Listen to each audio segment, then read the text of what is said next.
నమస్కరిస్తూ మరి ఈరోజు ఈ యొక్క కార్యక్రమాన్ని భుజస్కంధాలపై వేసుకొని చేస్తున్నటువంటి చంద్రారెడ్డి గారికి ప్రత్యేక ధన్యవాదాలు తెలియజేస్తూ ఉన్నాం. ఈ యొక్క కార్యక్రమం మొదలైనప్పటి నుంచి చూస్తూ ఉన్నాను, వారు చంద్రారెడ్డి కాదు రామచంద్రారెడ్డి. ఎందుకంటే వారు కారణ జన్ములు. ముఖ్యంగా మన సనాతన ధర్మంలో మనం ఆలోచించినట్లయితే మన యొక్క ఆచార్యులు, పీఠాధిపతులు, మహాత్ములు, దేవతా ఉపాసన చేసినటువంటి మహాత్ముల యొక్క మనస్సును ఎవరైతే తట్టుతారో, వారికి ఆగ్రహం కలుగుతుందో, మరి ఎవరైతే ఆగ్రహాన్ని కలిగిస్తారో వారికి అంతము ఉన్నది అని, అదేవిధంగా ప్రకృతి కూడా చూయిస్తుంది దాని యొక్క ప్రభావము అని చెప్పి మనకు అనేక విధాలుగా మనం చూసి ఉన్నాం. ఏ విధంగానైతే గురువులకు ఆశీర్వాద బలం ఉంటుందో ఋషులకు, ఎందుకంటే సత్యము, ధర్మము, నీతి ఏదైతే సనాతన ధర్మంలో ఉందో ఆ సత్యము, ధర్మం కోసము ధర్మ, అర్థ, కామ, మోక్షాలను జయించినటువంటి ఆ భగవంతుడి యొక్క పరంపరను భుజస్కంధాలపై వేసుకొని గురువులు మనకు ఆచార్యులు, పూజ్యులు, పీఠాధిపతులు మనకు ఏ విధంగానైతే మనం వారి ఆశీస్సులు పొంది ఫలితాలను పొందుతూ ఉన్నామో, అదేవిధంగా వారు ఆగ్రహిస్తే చెడు ఫలితాలు కూడా ఉంటాయి అనేది మనం తెలుసుకోవాలి. మన సనాతన ధర్మంలో రహస్యమైనటువంటి ఈ యొక్క విధానము దాగి ఉన్నది. చాలా మంది అంటూ ఉంటారు, జ్యోతిష్యము ఇదంతా బూటకమని. తెలిసేటటువంటి జ్ఞానం వారికి లేక, తెలుసుకునేటటువంటి వారికి జ్ఞానము లేక ఆ విధంగా చెప్తూ ఉన్నారు.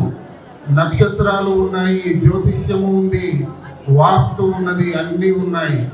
గురువుని ఆశ్రయిస్తే గురువు వారికి గృహబలమా లేక గృహబలం కావాలా, గ్రహబలం కావాలా, వారి యొక్క గ్రహచారం బాగలేదా, ఇవన్నీ గురువే వారికి ఆదర్శంగా ఉండి వారి యొక్క భావితరానికి కానివ్వండి, వారికి కానివ్వండి, వారికి శుభాలను కలిగించేటటువంటి మార్గాన్ని గురువులు అందిస్తారు.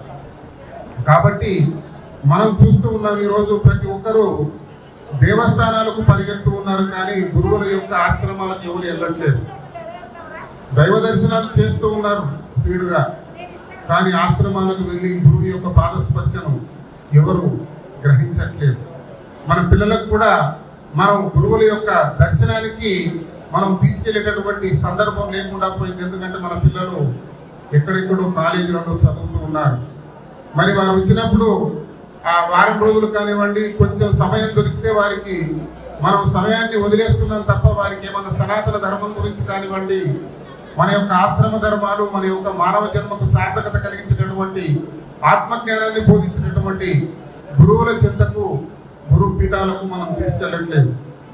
అదేవిధంగా మనలో ఉన్నటువంటి మన యొక్క సనాతన ధర్మాన్ని ఆచరిస్తున్నటువంటి మన హిందూ బంధువులు ఆశ్రమాలకు వెళ్ళి ఉపదేశాలు తీసుకోవడం అనేది వారికి ఎందుకో చాలా బాధగా, కష్టతరంగా ఈరోజు మనం ఆలోచించాల్సినటువంటి అవసరం ఉన్నది. ఎందుకంటే ఉపదేశం తీసుకుంటే మరి ఏమో మనం ఈ మంత్రంలో ఏముందో ఏమవుతుందో అని చెప్పి ఈ రియల్ ఎస్టేట్ మార్గాలు కానివ్వండి, ఆస్తులు సంపాదించుకోవడం కానివ్వండి, అదేవిధంగా అపార్ట్మెంట్స్ అంటే డబ్బు సంపాదనలో మనం ముందంజ ఉండాలి అని చెప్పి పరిగెడుతూ ఉన్నారు.